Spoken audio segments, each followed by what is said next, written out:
आज पूर्ण महाराष्ट्र आणि बारामती खऱ्या अर्थाने पोरकी झाली आहे। आज बारामतीने आणि पूर्ण महाराष्ट्राने त्यांचा ढाण्या वाघ गमावलाय। नमस्कार मैत्रिणींनो, उठले आणि कामाला लागले ना तर कामात मनच लागत नव्हतं। कालच्या सकाळच्या बातमीने अगदी डोकं सुन्न करून टाकलं होतं। सोशल मीडिया ओपन केला किंवा टीव्ही जरी लावली ना तरी ती एकच बातमी झळकत होती आणि ती बातमी ऐकून पाहून डोकं बधीर झालं होतं।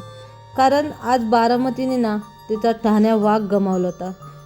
खरं सांगते, दादा म्हणजे अजितदादा पवार ना यांनी त्यांचं कर्तृत्व इतकं निष्ठेने आणि नेमाने केलं होतं ना की सकाळी 5 वाजल्यापासून तो माणूस फक्त देशाच्या विकासासाठी झटायचा। घड्याळाच्या काट्याप्रमाणे ते चालायचे। आज महाराष्ट्रात पूर्ण सुखसोयी ज्या काही आहेत ना त्या फक्त त्यांच्यामुळे आणि बारामतीत पण आहेत।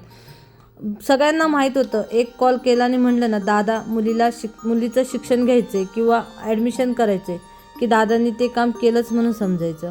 त्यांनी शिक्षणासाठी, आरोग्यासाठी तसेच नोकरी धंद्यासाठी अनेक उपक्रम राबवले आणि अनेक सुखसोयी उपलब्ध करून दिल्या।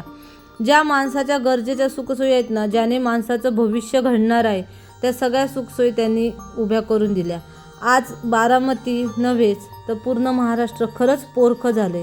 आज बारामतीने त्याचा ढाण्या वाघ गमावलाय आणि तुम्ही पाहू शकता किती जनसमुदाय लोटलाय ह्या दादांच्या अंत्यविधीसाठी किंवा अंत्यदर्शनासाठी। त्यांच्या आत्म्याला शांती लाभो अशी मी देवाकडे प्रार्थना करते।